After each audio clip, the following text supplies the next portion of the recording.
कोल्हापुरातून गुजरातमध्ये निर्यात होणाऱ्या गुळामध्ये घातक केमिकल आढळल्यानं एकच खळबळ उडालेली आहे आणि याच कारणामुळे आता कोल्हापूर आणि सांगलीमधून येणारा गूळ स्वीकारायचा नाही अशा पद्धतीची भूमिका गुजरातमधील व्यापाऱ्यांनी घेतलेली आहे. त्यामुळे कोल्हापुरी गुळावर मोठं संकट आहे ते उभा राहताना आपल्याला बघायला मिळते. खरं तर सोमवारपासून कोल्हापुरातून येणारा हा गूळ स्वीकारला जाणार नाही अशा पद्धतीची भूमिका गुजरातमधील व्यापाऱ्यांनी घेतलेली आहे आणि म्हणूनच आपण बघू शकतो हा जो काही गुळाचा साठा आहे तो लवकरात लवकर गुजरातमध्ये पाठवण्यासाठी कोल्हापुरातील व्यापाऱ्यांची लगबग आहे ती सुरू असल्याचं बघायला मिळते. खरं तर काही दिवसापूर्वी गुजरातमध्ये अन्न आणि औषध विभागानं काही कारवाई केली ज्यामध्ये आढळलेल्या गुळामध्ये घातक केमिकल आहेत ते आढळलेले होते आणि या अनुषंगानं काही व्यापाऱ्यांवर गुन्हे देखील दाखल झालेले आहेत आणि ह्या सगळ्याची जबाबदारी नेमकी घ्यायची कोणी हा देखील या निमित्तानं प्रश्न निर्माण झालेला आहे. कारण व्यापारी या सगळ्या गुळामध्ये असलेल्या केमिकलची जबाबदारी घ्यायला तयार नाही. दुसऱ्या बाजूला मार्केट कमिटीसुद्धा या संदर्भात कोणतीही भूमिका जाहीर करत नाही. तर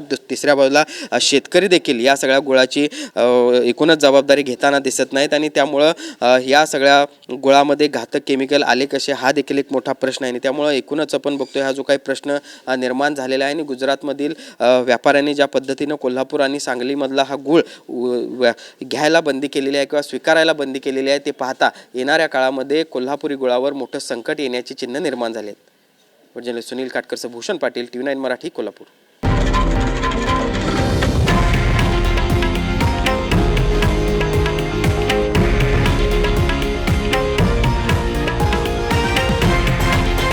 हे आहे देशातील नंबर 1 न्यूज नेटवर्क आणि आपण पाहत आहात TV9 मराठी, एकमेव.